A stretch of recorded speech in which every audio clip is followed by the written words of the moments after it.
Even pleasant, sunshiny people like me can get irritable when we don't sleep well. And that's why I only sleep on a quality mattress, and you should too.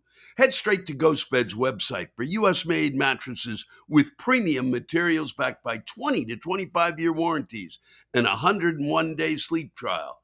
Listeners can get 40% off all products site wide. You can get 40% off mattresses, adjustable bases, and bedding accessories. Or get 50% off when you bundle a mattress with an adjustable base. Use promo code Lewis at ghostbed.com/Lewis for 40% off site wide. Limited time only. This could all go horribly wrong at any minute. Hello and welcome to Lewis Black's Rantcast 130, entitled The Writers Guild Strike, or Why Do We Have Unions? Huh? And do I really have to explain why we have unions? And if you're doing really well and working for someone and you're not in a union, well, God bless you, okay? I'm not going to sit here today and go through the history of the union, the movement in this country, but it's been dwindling for quite a while, and the power of unions have been attacked over and over and over again. And gee, why would that be? Because you know what? We live in a capitalist society, and it's that simple. It's called profits. And those who run major corporations feel that the most important thing is the profit, and you can't blame them. They've got stockholders, and they want those people to put money into their corporations. And so who do you squeeze it out of? How do you squeeze it? You squeeze it by, screwed up workplace conditions. And we just saw this. They're hiring children in meatpacking plants, okay? I talked about that a few weeks ago. What does it take? So a union is the one who would protect the folks who are working there so that they don't have to be working with kids who shouldn't be and have to deal with that problem that can create, for God's sake. So they can do it by squeezing money out of the workplace, and we don't have to give you health care because fuck that. We're just going to give you this. We'll give you a couple more bucks an hour. But it has to be it has to exist, unions, because there has to be a balance between those who labor and those who run the business. It's that simple. I don't care. I'm not going to argue it. And don't tell me, well, this right to work state shit is it's all well and good at times if they really do come up with what needs to be done in terms of they provide everything, as Starbucks claims, or that Amazon seems to claim, or that others seem to claim. Okay. But it's bullshit. You still need a union in place. I don't care, in order to get that done, in order to make that happen, in order to hold people who need to be held accountable. Okay. It's that simple. And look, in full disclosure, I'm a member of the Writers Guild. All right. I have been for quite some time. And I think it's a remarkable union. And it's, one step above what could have been at least the comics union, which never came to be. It's pretty remarkable that writers can get together and unionize on the level that they have. It's a strong union. It's a great union, and I'm proud to be a part of it. And I'm proud of the work that they do. And to be honest, I've said it a week ago. I'm going to say it again. I think that the work that the writers do on the Daily Show has never been given its proper due. These people are a real reason why that show has achieved the greatness that it has. I mean, I'm not undermining the presence of John or Stewart or Trevor Noah or others who've recently been on, but by God, it's the writers of the engine. And you might have to have somebody on board who's steering the ship, but for fuck's sake, unless you have them cranking it out down there and making the energy happen, which are the words, It's just not going to work. And that group is spectacular. The group that I worked with on The Root of All Evil was really great. And so were the comics. And it was, and that was a pleasure. And um, I'm not a big, I don't really like going into writers' rooms. It's kind of tough for me. I have a tendency to be on my own, or if I'm going to do it, I just need to be with a couple of people. But they really do the job. They really, really. You get into a great writers' room, a lot gets done. But uh, in essence, over the past few years, I believe, and if somebody can correct me, please do. But the writers' rooms are shrinking, and they're using less writers. And another big problem, or maybe the biggest problem, is that um, when the last Writers Guild contract was negotiated, uh, streaming it was just a glimmer out there, and it is undermined the income of the writer.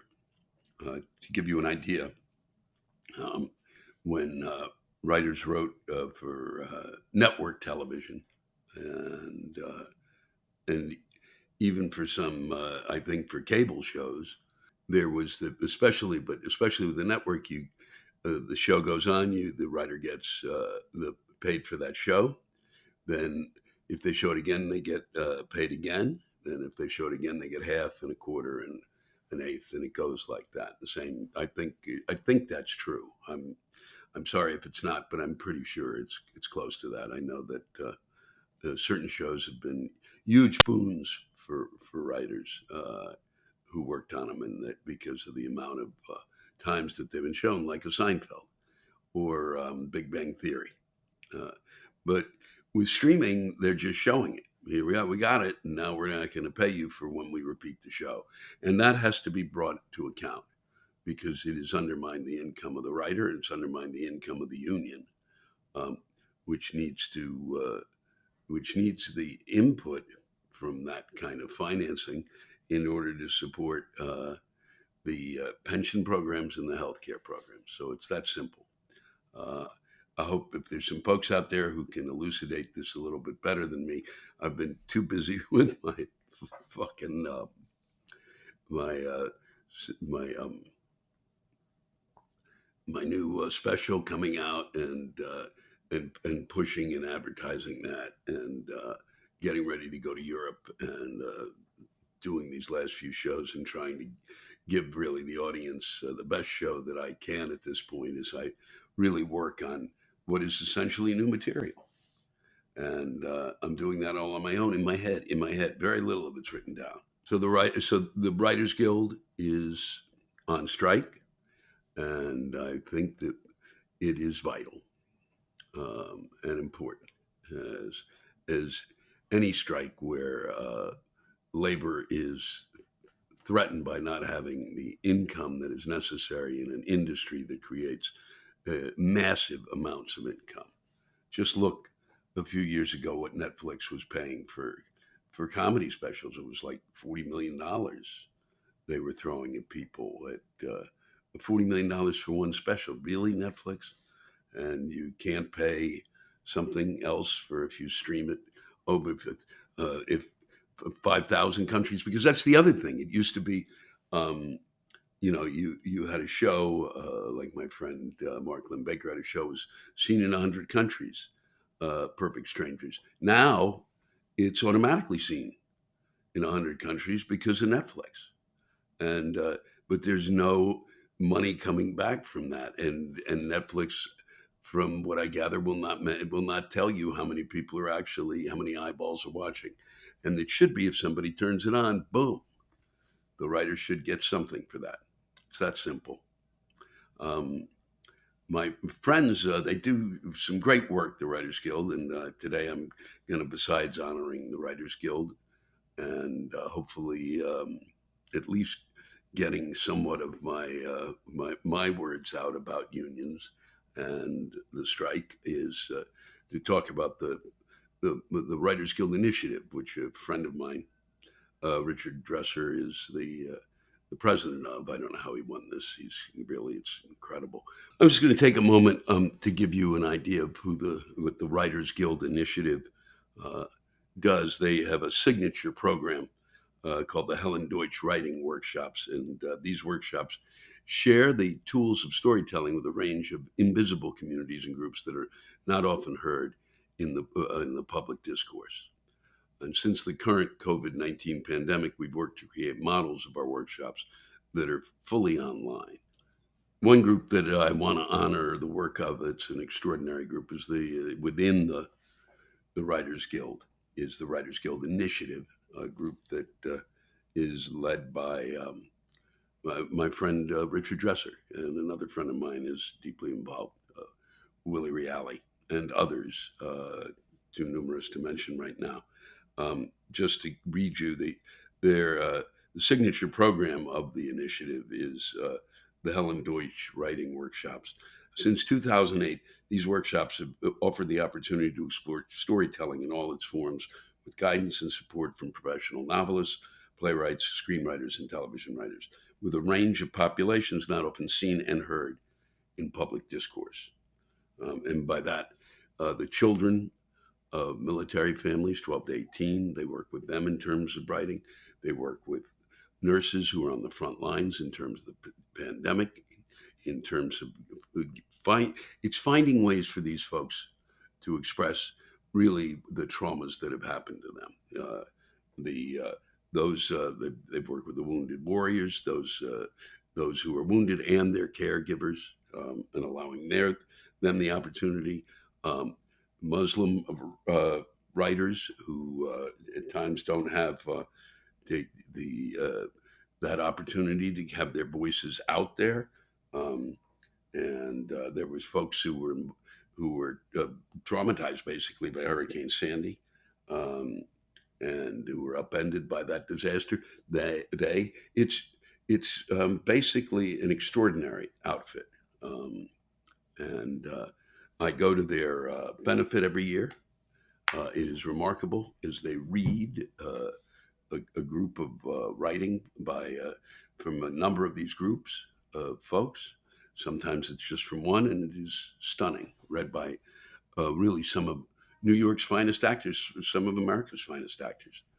Uh, and what I wanted to do today really was to end this, or to at least before my little something I've got to read to you from the week. Uh, I'm going to read you one of the, my friend sent me this as a rant written by a lady, and it's really quite exceptional. And I thought I'd pass it along to honor her, the Writers Guild, and the Writers Guild Initiative, and unions in general. And that's what today's all about. The Patient by Morgan Lee Davies. So a few years ago, before the pandemic, I had this really shitty job with this really shitty boss. I mean, this guy was a true piece of shit. He stared at women's tits. He was drunk half the time. He actually hit somebody once in the face. When I say he was a shitty boss, I'm not exaggerating for effect. He said and did all kinds of crazy shit that would have gotten him fired if he hadn't owned the business. But because he did, none of us could ever do anything about him except kind of, smile politely and nod, or just pretend that whatever we were looking at on our computers was so unbelievably important that we couldn't talk to him. One day, he was sitting down at the desk next to mine, and as I walked behind him, I looked down at his head. He was bald, obviously. So I saw this shining bald skull, and suddenly I had this vision of myself holding one of those like Native American clubs, with the stone spheres attached to the end, and slamming it into his head. But don't ask me where that idea came from because I have no fucking idea, except that I grew up in Massachusetts and we're very into talking about pilgrims and Indians. But I kept seeing this image in my head. It was very artistically satisfying to have this one smooth sphere slam into another one and just blow it apart. But also, it really freaked me the fuck out because this was not the kind of thought that would usually just popped into my head out of nowhere. I'm a very nice woman. I wanted to say I'm a very nice girl just then, even though I'm over, but I am. I'm very nice. I'm extremely polite to everyone. I was even polite to the guy I had fantasies about murdering with the club. He eventually laid me off, and I said thank you to him more than once. I don't know why I'm telling you this. It's the most humiliating thing that's ever happened to me. That's not nice. That's being a doormat. I'm so fucking programmed not to make anybody unhappy ever. And some dude could probably come up to me with a gun and be like, "I'm abducting you." And I'd be like, "Is this upsetting for you?" And then just get in his trunk. Look, despite being a nice, polite, little pathetic mouse, I'm also so fucking angry, I'm surprised my head isn't literally on fire right now. It feels like my head isn't totally connected to my body, or it doesn't weigh the right amount or something. I thought I was angry when I worked for the tits guy. I hated that job so much I started developing all these obscure medical problems like fucking shingles. Because I was so furious all the time and had to just sit there meekly at my computer, being pleasant to everyone all day. This was when Trump was president and Me Too was happening. And you know, it was not a great time to be a woman in America or like the world. And I did sometimes feel like I was actually going slightly crazy because I was so fucking mad. But I had no idea. I had no idea back then how much more angry I could get. I thought I was angry about my stupid boss. Now I think about that guy and I'm like, I hope he's doing well. Anyway, I think what I was trying to say was, I don't remember what I was trying to say. I keep talking to people and just forgetting what I was saying halfway through a sentence or not being able to remember a word and then just sitting there for like 30 seconds like an idiot. Just,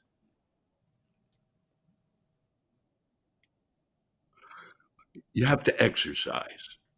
The cure all for every single doctor in New York City. Take vitamins. Great. I got sidetracked. Sorry. Sorry. One of the first doctors I saw after I got sick told me I didn't have anything to worry about in terms of potentially having long COVID, which I definitely do have, until I'd been sick for 6 months. I just thought, okay, but I'm spending all my time in bed. I can barely think straight. I can't work. How am I supposed to pay my rent the next 6 months? But of course, it's not their job to fix that. That's the government's job. And you know, good luck with that. Good luck getting a cent out of those fuckers. It's been 6 months by now, and I haven't gotten any better, but I can't apply for disability for another 6 months. And then it'll be a year until I get a decision, and they'll reject me because they reject everybody. And in the meantime, I have to pay for groceries to be delivered and my fucking laundry to be delivered and cabs to get to the doctor. And I know this is so fucking boring to listen to, but it's fucking boring to live through. Fuck! You see? You see that? No matter how tired I am, I never get less angry.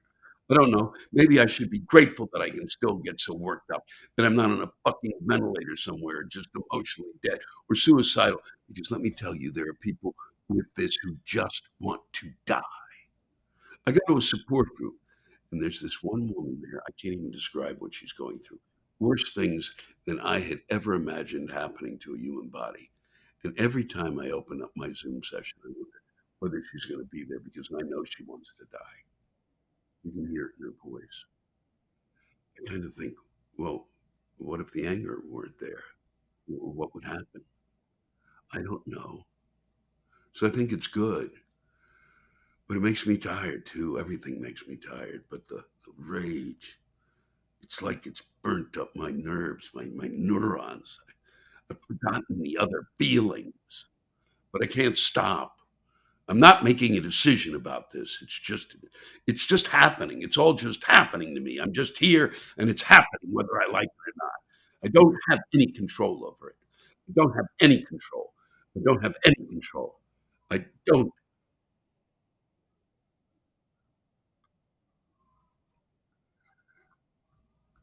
Thank you, Morgan. By Morgan Lee Davies. And I'm glad she shared that with us. Um, that's the type of work the Writers Guild Initiative does. That's the under the umbrella of the union, the Writers Guild uh, itself, and it's why I'm proud to be a part of it. It helps folks get uh, that type of pain out in a fashion that is, well, art. So thank you again, Morgan. Thank you to the Writers Guild Initiative. Thank you uh, to Richard and Willie for sending this my way. And so uh, I hope you also enjoy the rant you'll be hearing from September 29th, 2019, when I was in Green Bay, Wisconsin, where I will be returning this week. That's right. On Friday night. Thursday, I'll be in Wausau. Saturday in Glen Ellen, Illinois. So that's Wausau, Wisconsin, for those of you who don't have a map. And I hope that that this has given you some understanding of the strike in my crude little way, and somewhat an understanding of how the Guild reaches into the community and does work that I think is really important and vital. Anything that can help the members of our community express what the hell is going on to them, especially in this time and in this day and this age, is important. It's as important as taking care of each other. Please do. And I hope you have a good week. Thanks for spending time with me, by the way. We all know I'm normally a big ray of sunshine, but when I don't get enough sleep, I can be a little irritable. Huh? Well, that's why I make sure I'm sleeping on a quality mattress, and you should too. If you don't want to waste time on mattress makers who don't know what they're doing, I highly recommend you go straight to GhostBed. GhostBed is a family-owned business that's been making mattresses for over 2 decades, and it shows in the quality of their craftsmanship. All of their beds are made with signature cooling materials, so you're not waking up in a gross, cold sweat. You can try out your mattress for 101 nights with their sleep trial. Shipping is free, and most orders ship within 24 hours of checking out. Listeners can get 40% off all products site-wide. You can get 40% off mattresses, adjustable bases, and bedding accessories. Or get 50% off when you bundle a mattress with an adjustable base. Use promo code Lewis at ghostbed.com/Lewis for 40% off site-wide. Limited time only. Yeah, to reiterate, we're in Green Bay, Wisconsin, and we're at the University of Wisconsin at Green Bay at the Weidner Center.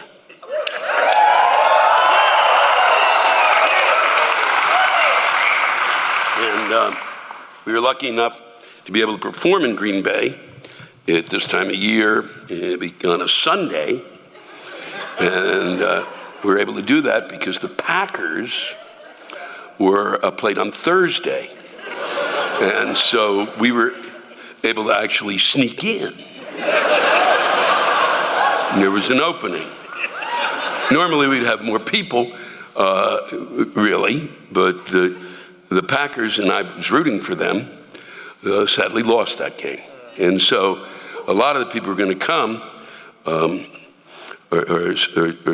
still hungover. I'm very depressed.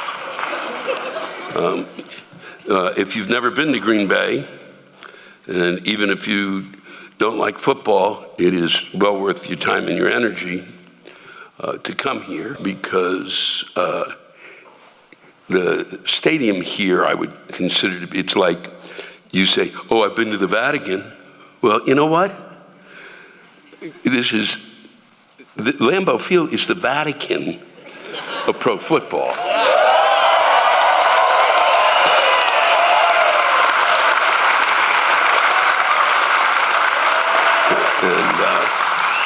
And it's owned by the people of. It's really literally it's the final moment of it's the last fucking vestige of what made sports great, and they haven't stomped it out yet. So it's the little bit of hope that we have. So it's always impressive. It is also where my friend, and I'm not name dropping because he has been my friend for quite some time, Tony Shalhoub comes from here.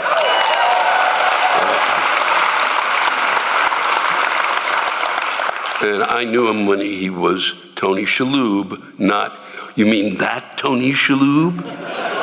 I went to drama school with him, and I had to spend a lot of time saying, no, they're gonna like you. It was fucking exhausting. And he was great then, and he's terrific now.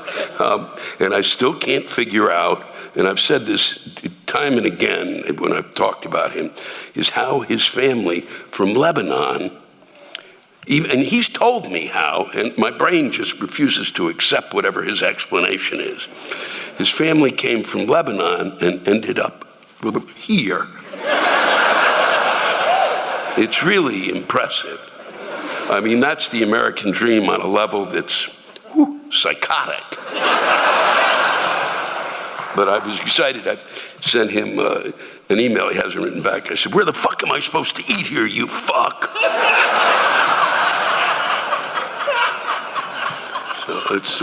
So it's nice to be back in Green Bay. It's a pleasure. So we'll just start rolling these out. I'm going to read a few that came in. Because we didn't get a lot of stuff from Green Bay, because once you lost, a lot of you just said, fuck, I can't. You want me to rant about something? I can't get out of bed today. I was very upset because I wanted you to beat Philly. I'm in their division, and it was really appalling.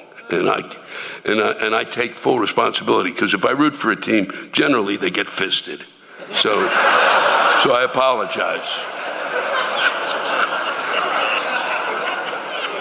Some of you backed off that joke, didn't you? Wow. You who drink, the only people who drink a Bloody Mary with a fucking short beer on the back, but fisted, woo, you're crazy. That's what they do here. They serve you Bloody Mary, and then just in case it's too spicy, they give you a short beer just to be sure, things keep moving. First time I ever got one, I said, what the fuck is that? Just drink it.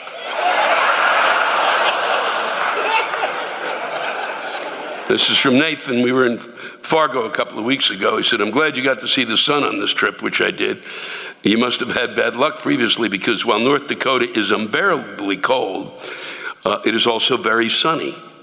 A study on solar energy potential, this is unbelievable. They must have been trying to sell you something, Nathan Adams. He said, a study on social energy potential found that Bismarck, North Dakota has more sunny days in a year than Honolulu, Orlando, and Miami. Yep.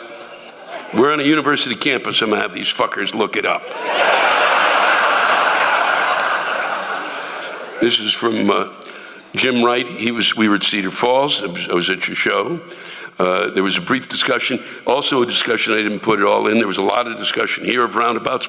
They seem to be building roundabouts everywhere out in the Midwest, like you just discovered them. You went, wow! I was out east, and boy, those things are really good in Massachusetts. They'd be fun here. A brief discussion of roundabouts mentioned that old people who don't know how to yield should avoid them. The problem isn't the old people. A read the one that talked about that don't know how to yield. The problem lies with the young special snowflakes that have been raised to believe that they are the most important people in the world, and therefore everyone should yield to them. And then a nice little, of course we old people have no one to blame but ourselves since we raised them with that belief. This is Dwight Spivey, or Spivey. Spivey? No. Yeah. No, thank you. And you're Dwight, who answered? I won't even say what I'm thinking. But this is, I'm visiting some friends in Wisconsin, and until yesterday, I'd never seen a cow being milked. I'm sorry, but I can't fucking believe how much milking a cow looks like giving a hand job. Maybe this is why so many suffer from lactose intolerance. I wish I could unfucking remember what milking a cow looks like. This is from Robin Markle. My neighbor mows his lawn 4 times a week. What the fuck?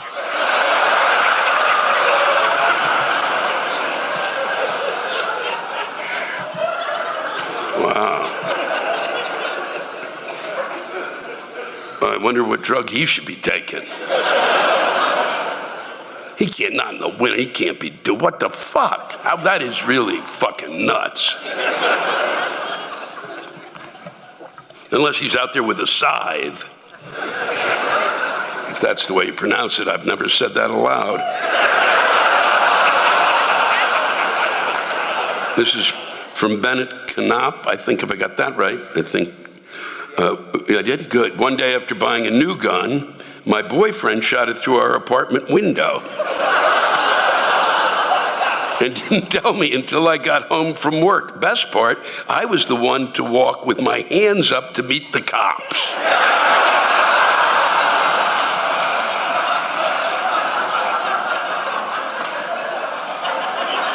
I love that. You know, there's no need for any kind of gun safety stuff. Fuck that. No, not at all. Just, give it to them. Fucking, it's like anything.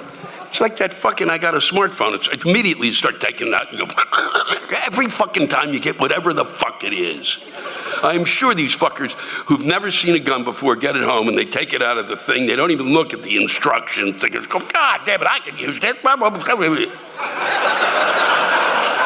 Be sure to grease it. Yeah, fuck you.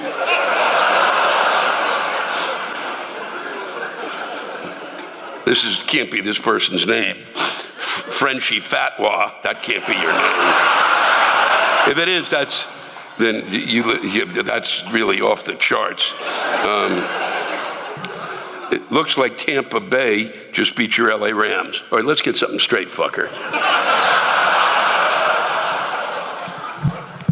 I don't like the LA Rams. I never liked the LA Rams. LA Rams are Jeff Stilson's team. He likes the LA Rams because he lives out there. My team is the Washington team. My team is a team that should be thrown out of football, okay?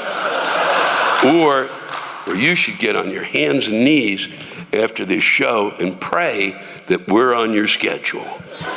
Because if you get a chance, I fucking mean this, you get a chance when you get home tonight, you flip on SportsCenter and watch what happened to my team today. And nobody's gonna get fired.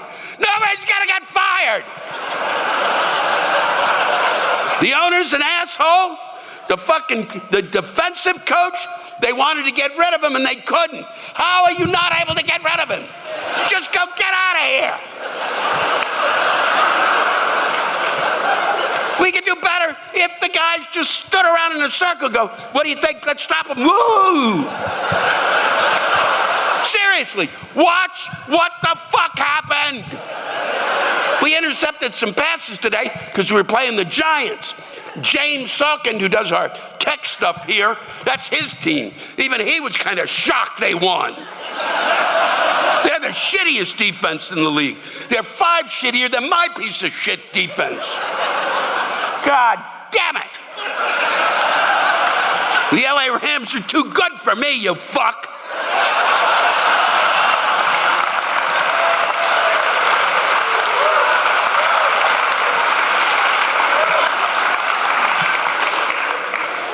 And then he goes on to say, my Orioles are wrapped up their season 49 games out of first. Yeah, which is just a little more than they were last year. Another team that should be, just put them on a boat and send them away. Send them. God damn it. What the fuck is going on? It's like you're bringing your relationship miasma to the teams you love. No. Nobody can make, nobody, even I may be a fucking bad luck, but nobody is 49 games of bad luck. That's another piece of shit. Hey, look who we have. Manny Machado, we got Jonathan Scope, we got fucking every fucking body. And we gave everyone away. Kept one guy who strikes out the most fucking ever. Batted like 149 last year. People are like, holy fuck.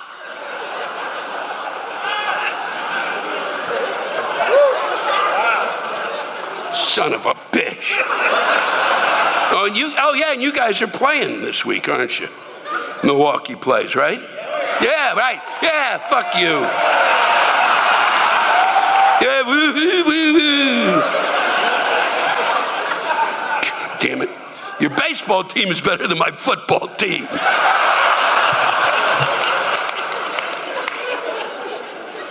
Well, I'm exhausted. This is from a Canadian. It's important to listen to. This is from Rick O'Banion. Why on earth do Americans let their health care be held by private insurance companies? I got rear-ended in a car accident, and I had to fight with these cocksuckers for a month to get my car fixed. I don't want my goddamn cancer treatment held up by Gus in loss prevention because his month wasn't good. Fuck you, Gus. If I become impotent because of you, I'm coming to take your dick.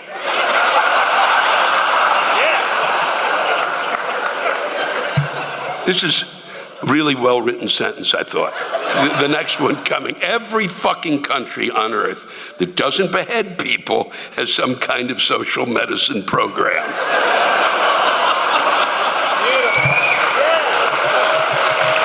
None of us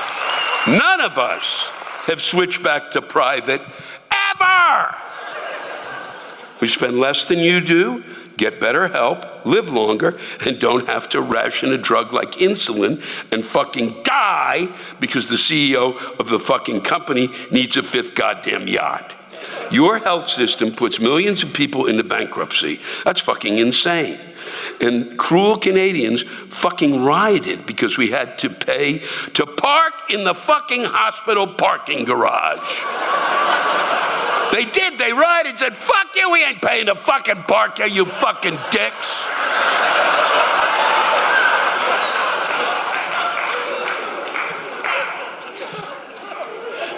My doctor, the one I picked to have, makes my healthcare decisions for me. Not fucking Gus! Don't listen to the bullshit from paid-for politicians. Trust us, we don't like you enough these days to lie to you.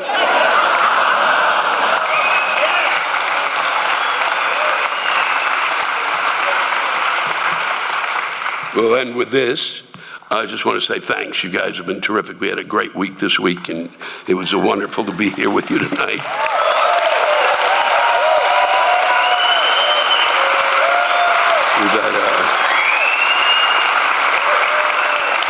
It's been a good run out here, and it's really been enjoyable. And I may move out here just because I don't really like jellyfish either. This is from a few nights ago. This is from Dee Dee Dunphy.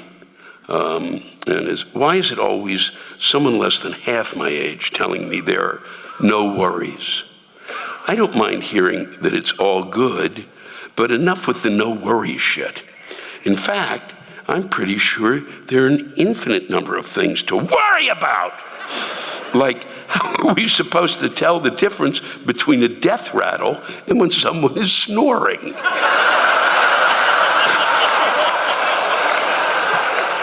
That fucking worries me.